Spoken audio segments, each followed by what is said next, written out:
But what are the challenges ahead? You know, in all those visits I did during the deputy leadership selection and the election, people told me that line that we lost the 2015 election when we failed to nail the myth that Labour created the banking crisis. And that's still our challenge, to nail that myth, to make sure that we've got an alternative economic strategy that is credible, believable, and wins people back to us in all sections of society. And there's a contradiction in the economy now that we both need to understand in very great detail and also make sure we find the remedies for. Just last week, the government proudly announced that there were more people in work than ever before. And George Osborne is trying to convince people that this country is more wealthier than it's ever been. But also last week, two things happened. The Bank of England published a report called the Haldane Report that suggested that 15 million British jobs were under threat over the next 20 years as a result of the changes that automation and digital have brought to key sections of the labour market. And they also said, we also discovered at the 50th anniversary speech of the Child Poverty Action Group that last year 2.3 million children lived in poverty. And if the tax changes the Tories want to implement go through, by the time we get to the election in 2020, that will be 3.9 million people living in poverty. 4 million people in the fifth richest economy in Europe, in the world, living in poverty. How do we get there? And how did we deal with that contradiction? And what's the Labour response? Well, I look at the labour market, and you know, the other thing is, they may say that there are more people in work than ever before, but there are more people who are underemployed than ever before, and we have more people earning 2/3 of median earnings or less than any other developed country. We have more people earning 2/3 of median earnings or less than Mexico and Greece. And to me that means we've not got a cyclical problem in our economy, we have a structural problem that governments have to address. And what we're seeing with the government now is they're saying everything's rosy in the park, we've got limited economic growth, we've come out of recession, some companies are doing well, and that's true, they are, and everybody is happy. And yet we look at that generation entering the labour market now, or workers that have just entered the labour market, and they're in desperation. If you are a worker, if you are a family in work in your 20s and you choose to have a child, 1 in 3 of you will be plunged into poverty. And so this country, I think, is being divided on intergenerational lines.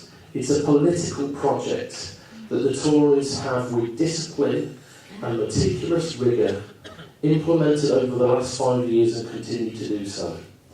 And they are happy to get to 2020 with 4-odd million people living in poverty.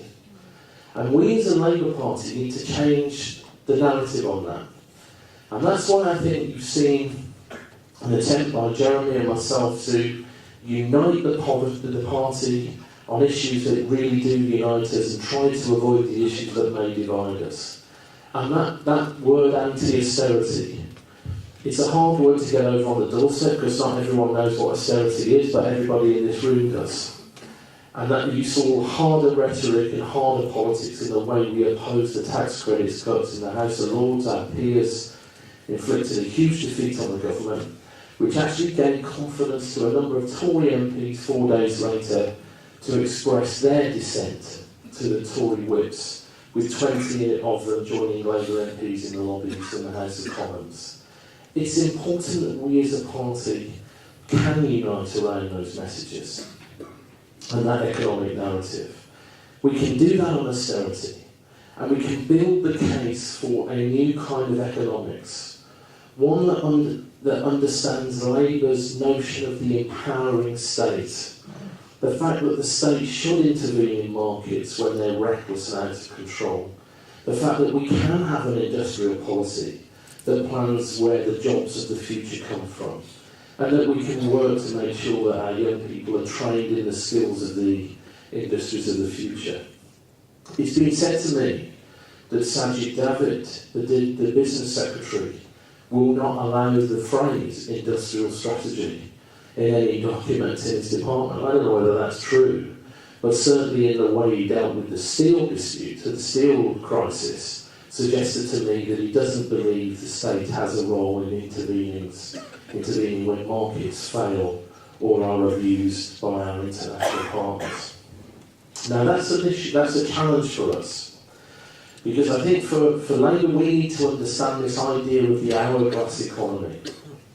The idea that because of the double whammy of the downside of globalisation, there's the upside, we've had great engines of growth in certain industrial sectors, but there's a downside as well.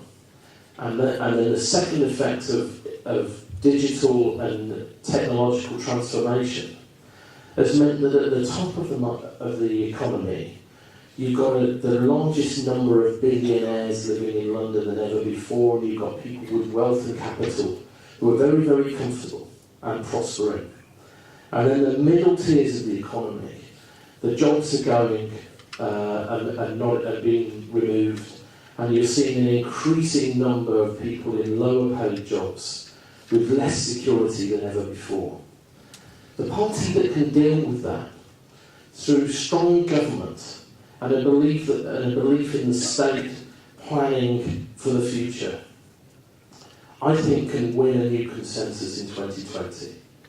But it's going to be hard, and there are challenges ahead, and there are all sorts of elephant traps and all sorts of other areas that we may fall into, be it on Europe or foreign affairs, that mean we need to handle ourselves with agility and to keep some cool heads.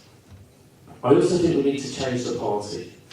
And last week the National Executive Committee set up 2 working groups, one of them on digital. And Jeremy has alluded to some of the changes we want to make sure that we drive out power from our headquarters in London and allow members to organise themselves in ways that are appropriate to them in their communities, be it running bus route campaigns or organising campaigns of a particular interest locally. We think we can create the resources that give the digital tools that make that easier. I'm not saying digital replaces everything, but I think we can give greater opportunity for our members to organise themselves digitally and politically. And secondly, we want to reorganise the party so that we can offer far greater support to our new members that have joined and our existing members that want to change the way the party organises itself. And for me, at the heart of that is community organising. And that's actually why I'm so hopeful that second time round you might win with Marvin, because I know, Marvin, you are a great community organiser. And I can thank you last time, and we only got to thank you this time round as well. I hope that dinner last night was a success. So those are some of the changes we want to make. I know from other party meetings that you want to see the changes made as rapidly as possible as well. But I want to hear from you now about where you think we're heading, what you think the challenges are, and what you think we need to do to make sure we focus on the real enemy over the next 4 years, and that's this Tory government. Thank you.